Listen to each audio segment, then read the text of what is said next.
my name is Carmen De Leon. I go to the University of South Carolina. I'm an advertising major, and I did the summer abroad in Tokyo, JF Oberlin. What factors influence your decision to select this program? Accommodations, I looked up, again, I did a lot of research on different programs, but more importantly, like the programs through my school, not any partner programs outside third-party programs. And a lot of them required you to figure out your own accommodation. I always tell people this sort of joke, it's really hard to find housing here in South Carolina, or like just as a university student, right? So how am I expected to find housing in Italy, like by myself? And the fact that CIS has that covered for you and a lot of other accommodations, I was just really appreciative that I didn't have to worry about that. Can you give some tips on surviving the first 2 weeks on site? I think find something that grounds you. For example, I'm such like an schedule-oriented person, and even though every day was a different thing and a different adventure, in the mornings I always went to like a different sort of coffee spot or something, but I made sure to do that to sort of have that routine part of it that was similar to back home, that I always usually, have breakfast, sit down, plan out my day. So find something that does that for you, whether that be like at night, in the morning, journaling, calling your mom at the same time every day, texting a friend, I don't know, something that just reminds you of home that kind of helps you transition easier. I think that would be the best thing to do. What was your favorite class and why? Society and genders class. Not only we were able to have like the students from JF Oberlin there come into the class and give their opinions on certain topics. So it was nice to get that firsthand account of what they think their gender roles look like, and then also discussing the gender roles in the US. Not only that, but because of my Hispanic background, what gender roles in Mexico look like. And I think the nicest thing is sort of to be able to like look upon your own culture. As much as I like learning about others, sometimes they ask questions that you've never asked yourself, and you just always go along with it and assume like, oh, that's the way. But when they ask you, but why do women do this, or why is it more culturally acceptable for men to do that? And you're like, wait, why is that way?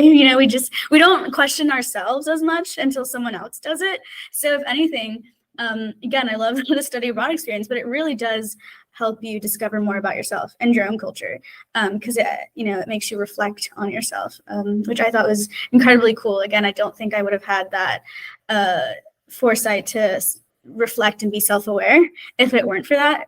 How are your classes compared to classes in the US? I would say more participatory and sort of diverse in a way, because there's a lot of different people who are sort of interested and have come together to pursue this intrigue of whatever country you're at. In my case, it would be Japan. So everyone's really excited to sort of give their opinion about it. Yeah, and opinions, not just people, because I'd like to think that my university has diverse people, but I think our opinions, you get to grow and build upon different opinions, and opposing opinions as well. And that's the biggest thing, I guess. It's that it's celebrated to have an opposing opinion, and you don't feel like outed or isolated if you disagree with the majority in the classroom. I think everyone, again, we came together and said, we want to pursue this. So we're in agreement that we're going to keep an open mind and listen to everyone's opinions. That would be it. Can you tell us more about your housing and commute to school? I was in a single hotel room because it was for summer, and I had my bed and even a little top stove, and you could rent out things from the hotel itself, and my own bathroom. And that I will say, my biggest selling point in Japan are the bathrooms. The toilets are phenomenal. Oh my God, they have like so many different settings and so much privacy. It was really accommodating. The staff were really nice. Again, we had little laundry areas, and at times we didn't have a lot of change, like coins. So you could just ask the staff, and they'd trade out your dollars for coins, yen, which I really appreciated that they, even though there is like a language barrier, at least to the point where I can't ask for change in Japanese yet. But they were so accommodating. And then as for my commute, it was not far. The best thing about Japan is the transportation, the public transportation. Like, it's available to everyone. It can take you anywhere in Japan. Nobody jaywalks. Because the rules are so set, but that means that gives liberty for pedestrians. When it is your turn, it is your turn, and you can freely walk without any fear that a car is going to come and hit you, or that you have to speed up. I think that was really nice of a commute, and I appreciated it because while I at times did walk with my friends, it was just a good moment to sort of center myself before class or before the activity of the day, to just sit on the train and see other people living their lives. And it was really nice, and it was really quiet and clean and respectful. And I have been to other countries as well, like as in New York, I think is like the most comparable city to Japan. And to see a city that's more populous than New York be cleaner and more respectful was quite the culture shock. But I appreciated that. That made me cement my values of respecting others and their property and their space, and being self-aware of yourself. Are you being too loud? Are you chewing, or whatever it may be? What was your favorite part of your program?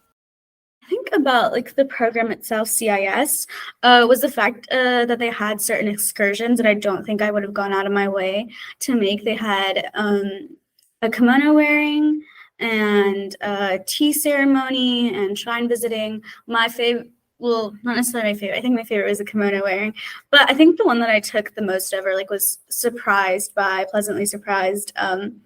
And again, I think was super valuable from CIS's point, was the tea ceremony one. Only because as much as I want to experience the traditional side of it, just booking it and knowing, okay, is this worth it? You know what I mean? And CIS takes the thinking out of it. You just show up to the excursion, which was really nice. Again, I don't think I would have done it otherwise. And the tea ceremony, each little room has their own sort of saying hung up in the front, and for ours it happened to be Ichigo Ichie, which means just there's one moment only happens once in a lifetime, if that makes sense. And I appreciate it so much, and it made me reflect that I have to take advantage of each opportunity, because it may never come again, and if it does, I won't be the same person, and it won't come in the same way. But I appreciate it so much that I actually got it tattooed on my ankle in Japan. How did your on-site director impact your time abroad? This is a culture throughout CIS, is that everyone's just so eager to help. They're there if you need them, and they're not if you don't. In the sense that you are free to explore as you wish, but if ever you need something, they'll be there, which, again, I didn't need to call on them a lot, but it just provided a peace of mind, knowing that if you needed something, if something came up, if I can't handle it on my own, that they would be there, and they'd check in, super friendly.